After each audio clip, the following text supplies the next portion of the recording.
गीता सार की बातें बहुत अच्छी लगी, ये जानने योग्य है, श्रवण करें। पहला, क्यों व्यर्थ चिंता करते हो, किससे व्यर्थ डरते हो, कौन तुम्हें मार सकता है, आत्मा न पैदा होती न मरती है। दूसरा, जो हुआ वह अच्छा हुआ, जो हो रहा है वह अच्छा हो रहा है, जो होगा वह भी अच्छा ही होगा। तुम भूत का पश्चाताप न करो, भविष्य की चिंता न करो, वर्तमान चल रहा है। तीसरा, तुम्हारा क्या गया जो तुम रोते हो, तुम क्या लाए थे जो तुमने खो दिया, तुमने क्या पैदा किया था जो नाश हो गया। न तुम कुछ लेकर आए, जो लिया यहीं से लिया, जो दिया यहीं पर दिया, जो लिया इसी भगवान से लिया, जो दिया इसी को दिया। खाली हाथ आए, खाली हाथ चले।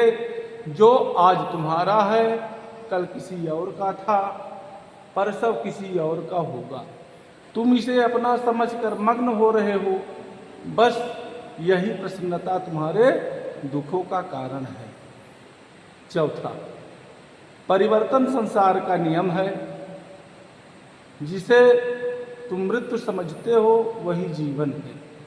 एक क्षण में तुम करोड़ों के स्वामी बन जाते हो, दूसरे ही क्षण में तुम दरिद्र हो जाते हो। मेरा तेरा, छोटा बड़ा, अपना पराया मन से मिटा दो, विचार से हटा दो, फिर सब तुम्हारा है, तुम सबके हो।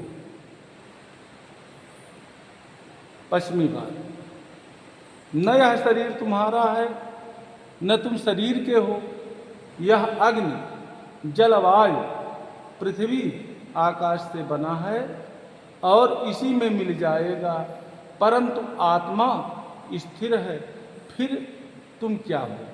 छठवां, तुम अपने आप को भगवान को समर्पित करो, यही सबसे उत्तम सहारा है।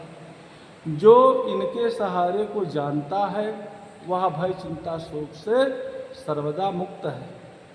सतमा, जो कुछ भी तुम करते हो उसे भगवान को अर्पित करते चलो, ऐसा करने से तुम सदा जीवन मुक्ति का आनंद अनुभव करोगे। प्रभु के कृपा का अनुभव पद चिन्ह से प्राप्त करिए। एक रात एक व्यक्ति को एक स्वप्न आया। उसने देखा कि वह ईश्वर के साथ समुद्र के तट पर चला जा रहा है। आकाश में उसके जीवन काल के समय समय के विभिन्न दृश्य प्रौध रहे। हर दृश्य में उसने रेत में दो व्यक्तियों के पद चिन्ह बने देखे, एक उसके स्वयं का एवं एक ईश्वर का। जब उसके जीवन का अंतिम दृश्य उसके सामने आया तो उसने पाया कि कई अवसरों पर केवल एक व्यक्ति के पद चिन्ह बने थे। उसने यह भी अनुभव किया कि इन अवसरों पर वह जीवन की सबसे कठिन और कष्टमय परिस्थिति में था। इससे उसको बहुत दुख की अनुभूति हुई और उसने चिंतित होकर ईश्वर से पूछा, हे प्रभु, आपने मुझसे कहा था कि यदि मैं आपके पथ का अनुसरण करूंगा तो आप सदैव मेरे साथ रहेंगे, परंतु मैंने देखा कि मेरी जीवन यात्रा के सबसे कठिन एवं कष्टमय काल में मेरे जीवन पथ पर केवल एक व्यक्ति के ही पद चिन्ह हैं। मैं यह नहीं समझ सका कि जब मुझे आपकी सबसे अधिक आवश्यकता थी तब आपने मुझे क्यों छोड़ दिया। ईश्वर ने सहज एवं सुलभ मुद्रा में उत्तर दिया, प्रिय पुत्र, मैं तुमसे अत्यधिक स्नेह करता हूँ और तुम्हें कभी नहीं छोड़ सकता हूँ।